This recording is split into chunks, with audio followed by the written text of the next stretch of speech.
A federal agent grabbed a woman's wrist in a mall parking lot. Her shopping bags fell to the ground. Her two little girls, 7 and 4 years old, started screaming. Not crying, screaming. The kind of screaming that makes everyone around you stop and stare. Someone pulled out their phone and hit record. March 3rd, 2024. Southfield Park Mall, Chicago, Illinois. This woman was not a criminal. She had done nothing wrong. She had just finished shopping and was walking to her car with her kids like any normal mom on a Saturday afternoon. Her name was Selena Gamble. She was born in Illinois. She grew up in Illinois. She worked in Illinois, helping struggling families as a licensed social worker. She was as American as it gets. But a federal agent named Norbert Mills looked at her face and decided she didn't look like she belonged there. He asked for her papers. She showed him her driver's license. He arrested her anyway, right in front of her daughters. That video was seen by 5.8 million people before the sun came up the next morning. And what happened after that? Nobody saw it coming. Stay till the end. This one will shake you. Like and subscribe so stories like Selena's never get buried. Selena Gamble woke up that Saturday morning the same way she woke up every Saturday morning, to the sound of her daughters arguing over the remote control. Maya, 7, wanted cartoons. Destiny, 4, wanted whatever Maya had. Same fight, different day. Selena smiled, put the coffee on, and started making breakfast. This was her life, and she loved it. From the outside, Selena's world looked simple. A 2-bedroom apartment in Springfield, Illinois. A beat-up Honda she kept meaning to get the AC fixed on. A job that paid decent, but never quite enough. She was a single mother, working full-time as a licensed social worker for the state of Illinois, spending her days helping families in crisis. Parents fighting to keep custody of their kids, teenagers aging out of foster care with nowhere to go, elderly residents being taken advantage of by people who should have known better. Selena was the person people called when everything had fallen apart. She showed up.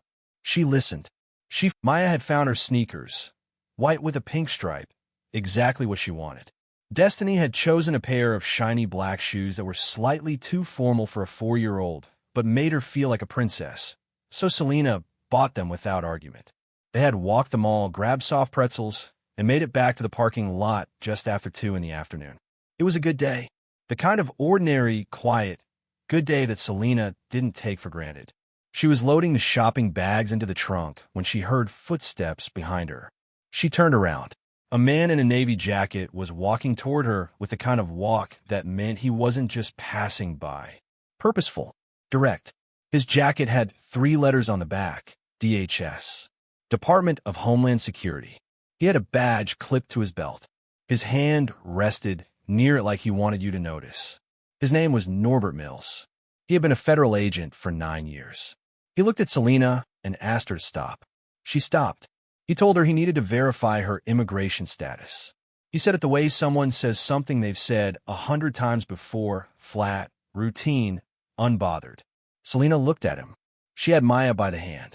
Destiny was on her hip. She asked him why. He said he had received a report of a suspicious individual in the area matching her description. That was it. That was the reason. A vague, unverifiable report. No name, no specifics, no actual evidence of anything. Just a report and a black woman in a parking lot. Selena stayed calm. She had spent 11 years keeping her composure in rooms where people were falling apart. She knew how to stay steady. She reached into her bag and handed him her Illinois driver's license. Full name, date of birth, Springfield, Illinois address, photo, everything. Mills looked at it for a moment. Then he looked back at her. He asked where she was really from. The word really hung in the air between them like something rotten. She told him she was from Springfield, Illinois. Born at Memorial Medical Center. Raised on the East Side. Graduated from Lanphier High School in 2004. He asked if she had any other documentation. A passport. A birth certificate. She told him she was at a mall. Not a border crossing. She had her driver's license, which was a legal, government-issued form of identification in the state of Illinois, and she had nothing else to prove to him. Mills didn't respond to that. He just looked at her for a long moment. Then he reached for her arm. Selena took one step back. She told him not to touch her. She told him she had not done anything wrong. She told him her children were right there. He grabbed her wrist anyway. Everything happened fast after that. Maya started screaming first. She was 7 years old, and she understood, in the way that children understand things their parents never wanted them to have to understand, that something was very wrong. She grabbed her mother's free arm with both hands and pulled. Destiny, for years old and too small to understand anything except that a man was hurting her mom, wrapped herself around Selena's leg and buried her face against her knee. Selena did not fight back. She didn't swing, didn't shout, didn't make a single move that could be used against her later. She knew, in a way that black women in America learn early and carry always, that staying composed was not just dignity. It was survival. Mills called for backup. Within 3 minutes, a second agent arrived. The two of them placed Selena in handcuffs while her daughter screamed in the parking lot of a shopping mall on a Saturday afternoon. A woman walking to her car stopped. She stared. Then she pulled out her phone and hit record. 94 seconds. That was how long she filmed before mall security arrived and asked her to move along. 94 seconds of Selena Gamble, standing in handcuffs, head up, jaw set, eyes forward, while two little girls screamed her name and a federal agent who had no legal basis to arrest her filled out paperwork on the hood of a government vehicle. A mall employee offered to stay with Maya and Destiny while their mother was taken away. Selena had just enough time to look back at her daughters and tell them to be good, to tell them she loved them, to tell them she was going to be okay. She was taken to a DHS field office 12 minutes away. She was placed in a processing room and told to wait. Nobody told her what she was being charged with, because she wasn't being charged with anything. There was nothing to charge her with.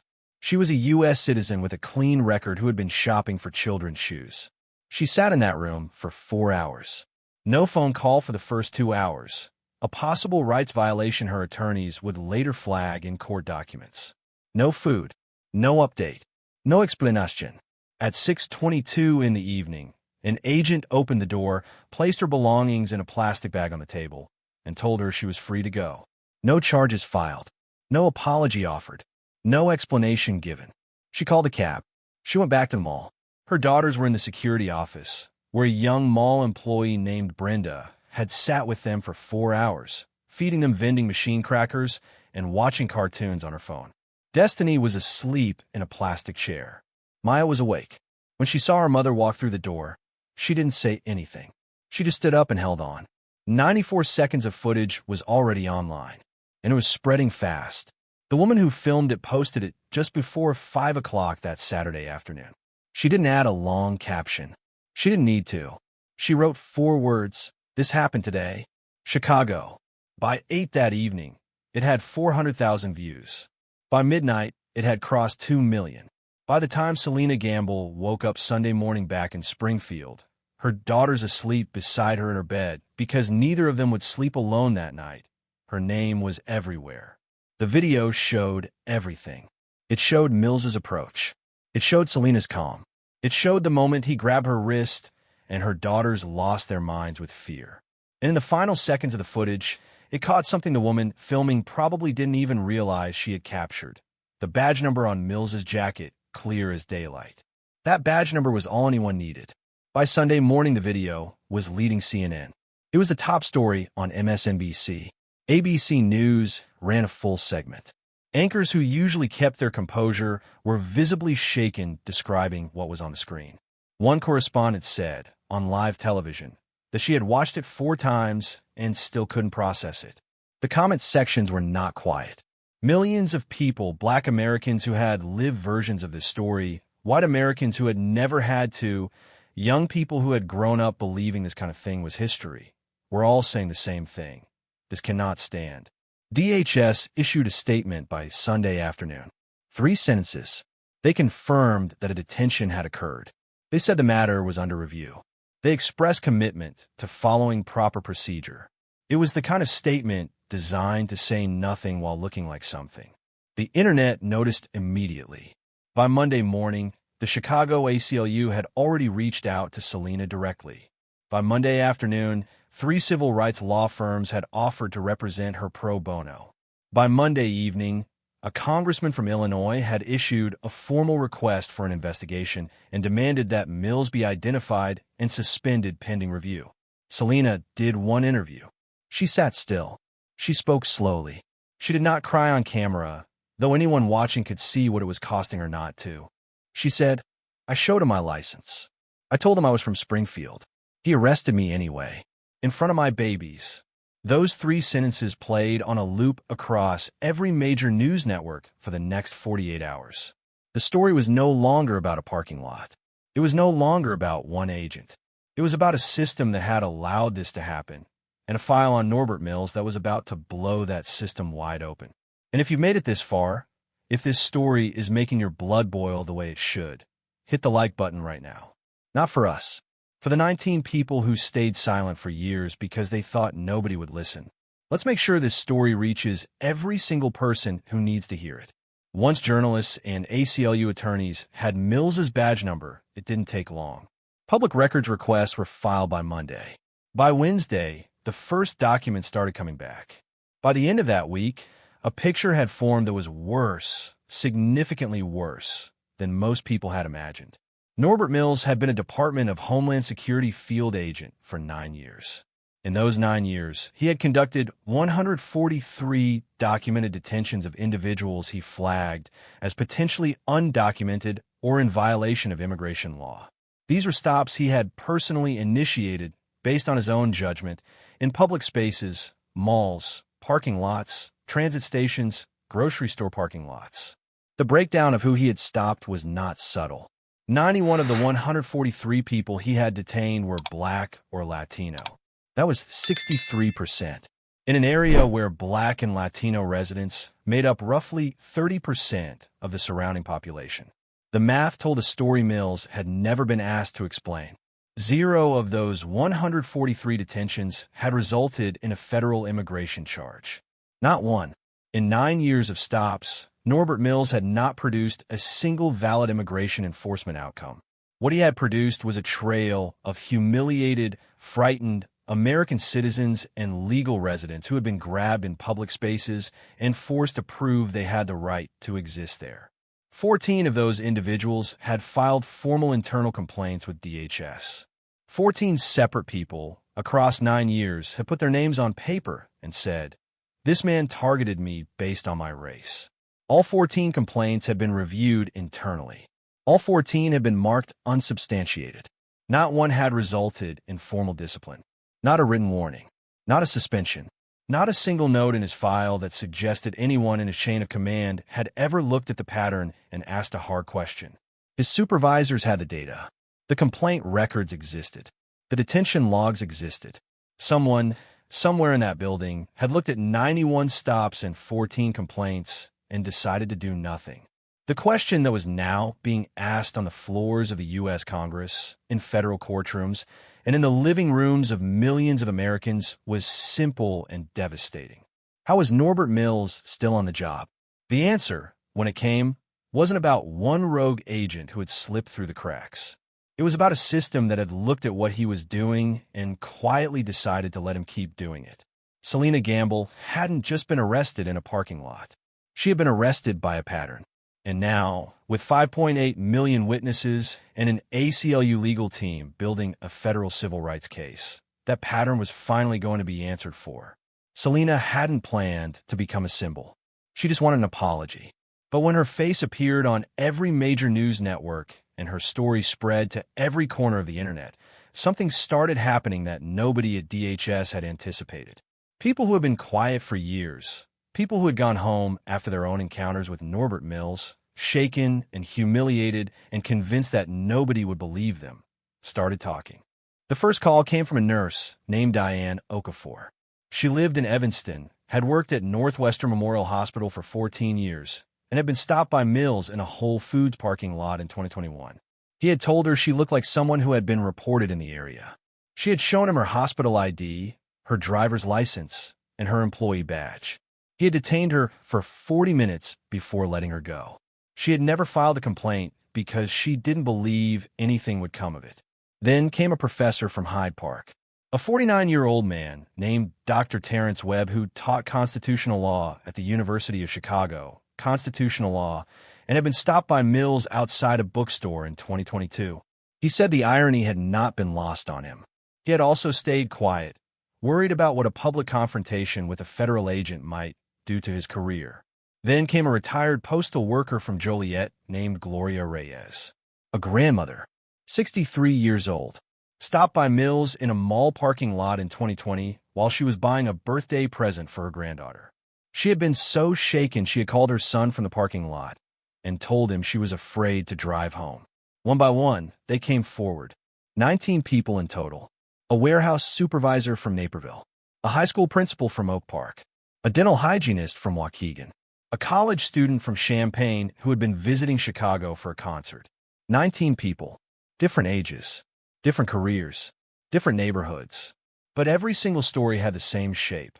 A public space, a black or brown face, an agent who decided that was enough, and a demand to prove citizenship that no white person in that same parking lot had ever been asked to meet. Each of them sat down with ACLU attorneys and gave sworn statements. Each of them agreed to testify. Each of them said the same thing when asked why they were coming forward now. Because of Selena. Because she hadn't run from it. Because she had sat in front of a camera, steady and clear, and said exactly what happened without softening a single word of it. Because she had made it possible for 19 people who had swallowed their humiliation in silence to finally put it on the table where everyone could see it. 19 testimonies, 9 years of documented stops, one pattern that could no longer be explained away. The case was ready for a courtroom. The trial of Gamble versus United States Department of Homeland Security began on a Monday morning in the federal courthouse in Chicago. The room was full. Every seat in the public gallery was taken. Reporters filled the overflow room down the hall. Outside on the steps, a small crowd had gathered with handwritten signs. One of them read, "We see you, Selena." Selena walked in wearing a dark blue blazer and sat next to her attorneys without looking at Mills, who was seated on the opposite side of the courtroom in a gray suit, his face unreadable. The defense opened by arguing that Norbert Mills had acted within the full scope of his legal authority as a federal agent, that he had received a report, that he had responded to that report, that agents in the field are granted discretionary power for exactly this kind of situation, and that discretionary power is a feature of law enforcement, not a flaw. Their argument, stripped to its bones, was simple. He was allowed to do what he did. The plaintiff's attorneys let that argument sit in the air for a moment. Then they began presenting 9 years of documented evidence that turned that argument to dust. The detention logs, the demographic breakdown, the 14 complaints, the 0 outcomes, chart after chart, document after document, number after number, all pointing in the same direction, all drawing the same picture of an agent who had spent nearly a decade using federal authority as a personal profiling instrument, unchecked and unquestioned. Then the witnesses took the stand. For 4 days, the jury listened. The nurse, the professor, the grandmother, the college student, 16 others, each one telling a version of the same story in their own words, in their own voice, with their own quiet devastation. On the 3rd day, Selena took the stand herself. She was calm. She spoke clearly. She described the parking lot, the badge, the license she had handed over, and the moment Mills had reached for her arm anyway. She described hearing Maya scream. She described feeling destiny wrap around her leg. And then she described the moment, somewhere in the middle of the chaos, when destiny stopped screaming. Not because she was okay, not because someone had calmed her down, but because she was 4 years old and her body had hit the ceiling of what it could process and she had gone completely, absolutely silent. Eyes open, face blank, watching her mother get put in handcuffs. Selena paused when she said that. She looked at her hands for a moment. Then she looked back up at the jury and said, "A 4-year-old should not know the kind of fear. Not in a mall parking lot. Not in America. Not ever." The courtroom was silent for a long time after that.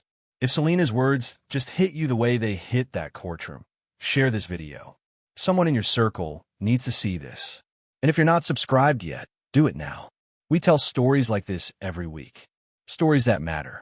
Stories that don't get buried. The jury was gone for 4 hours and 40 minutes. Selena sat in a small waiting room with her attorneys and her sister, who had driven up from Springfield that morning. Nobody talked much. Her sister held her hand. One of the attorneys kept refreshing his phone. The overhead lights hummed. At 3:17 in the afternoon, word came that the jury was back. The courtroom filled again in minutes. Selena walked to her seat. She did not look at Mills. She looked straight ahead, hands folded on the table in front of her, the same composure she had held through all of it. The parking lot, the processing room, the 4 hours of waiting, the cameras, the stand, all of it. The foreperson stood. The jury found in favor of the plaintiff. Compensatory damages, punitive damages, attorney's fees. Total award, $6,600,000. The courtroom erupted. Selena didn't scream. She didn't jump out of her chair. She closed her eyes for a moment, just a moment, and then her sister was grabbing her, and her lead attorney was gripping her shoulder, and somewhere behind her, a woman in the public gallery was crying so loudly that the judge didn't even bother to call for order. Mills sat very still on the other side of the room. Within 2 hours of the verdict, the Department of Homeland Security announced that Agent Norbert Mills had been suspended without pay, effective immediately, pending a criminal civil rights investigation by the Department of Justice. It was the kind of announcement that came too late to undo any damage, but arrived nonetheless with the weight of an institution finally, reluctantly, being held to account. It did not stop there. By the following morning, Mills's supervising director, the man who had overseen his unit for 6 of those 9 years, who had reviewed and dismissed complaint after complaint, who had signed off on a record that should have ended Mills's career years before Selena Gamble ever drove to that mall, announced his resignation. He cited a desire to spend more time with his family. Nobody believed him. Nobody was supposed to. Within the week, DHS was ordered into a binding civil rights compliance audit, mandated by the court and overseen by an independent federal monitor. Every detention record, every complaint file, every supervisory decision made in that unit for the past decade, all of it, open for review. The dominoes fell one after another, each one louder than the last, like the system was finally hearing, from the outside, the sound of everything that had been wrong inside it for a very long time. 19 people who had been stopped in parking lots and told to prove they belonged got a phone call that evening. Every single one of them said the same thing. It was about time. 1 year later, Selena Gamble stood at a podium inside the Illinois State Capitol building in Springfield. She had driven there that morning from her apartment. The same beat-up Honda, the AC still not fixed. Maya sat in the front row in a new dress she had picked out herself. Destiny, now 5 years old, sat beside her in a pair of shoes that were slightly too formal for the occasion and made her feel like a princess. Some things don't change. Behind the podium, surrounded by state legislators and civil rights attorneys, and the 19 people who had stood up and told their stories in a federal courtroom, the governor of Illinois picked up a pen. The Selena Gamble Civil Rights Protection Act became state law at 10:43 that morning. The law was specific and it was binding.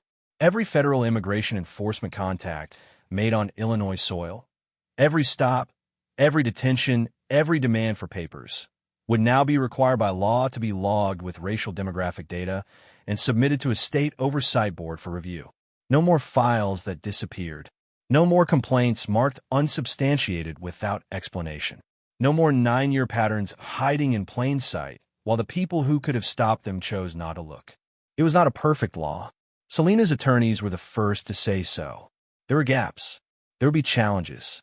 Civil rights legislation always gets tested the moment it passes and the cameras go home.